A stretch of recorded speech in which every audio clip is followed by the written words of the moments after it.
Hello friends. నా morning towed వచ్చేసి నా అనాలిసిస్ ప్రకారం 26,400 పుట్‌లో 107 దగ్గర తీసుకున్నాను.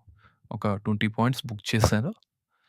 తర్వాత నేను కాల్‌కి షిఫ్ట్ అయ్యాను. 26,200 కాల్‌ని 146 దగ్గర తీసుకున్నాను. 156 దగ్గర క్లోజ్ చేశాను. మళ్ళీ తర్వాత అది లోయర్ లెవెల్‌కొచ్చినప్పుడు 140 దగ్గర నేను కొంచెం క్వాంటిటీ తీసుకున్నాను. ఒక 15 పాయింట్స్ వచ్చింది. బట్ నేనది బుక్ చేయలేదు. తర్వాత ఇంకొంచెం లోయర్ లెవెల్‌కొచ్చినప్పుడు 127 దగ్గర రిజెక్షన్ వచ్చినప్పుడు కొంచెం క్వాంటిటీ యాడ్ చేశాను. నా యావరేజ్ ప్రైస్ వచ్చేసి 135 అయింది.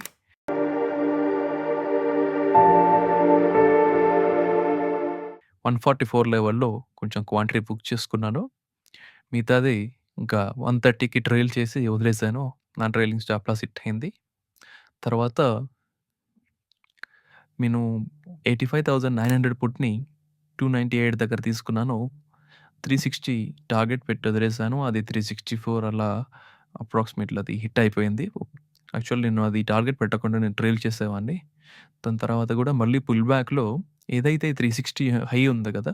ఈ హై మంచి వాల్యూమ్‌తో బ్రేక్ చేసింది కాబట్టి మళ్ళీ ఈ హైని మళ్ళీ అది రీటెస్ట్ చేయడానికొస్తది. సో, దానికోసం వెయిట్ చేసి 5 పాయింట్స్ బిఫోరే రిజెక్షన్ వచ్చింది. నేను అక్కడ మళ్ళీ ఎంట్రీ తీసుకున్నాను.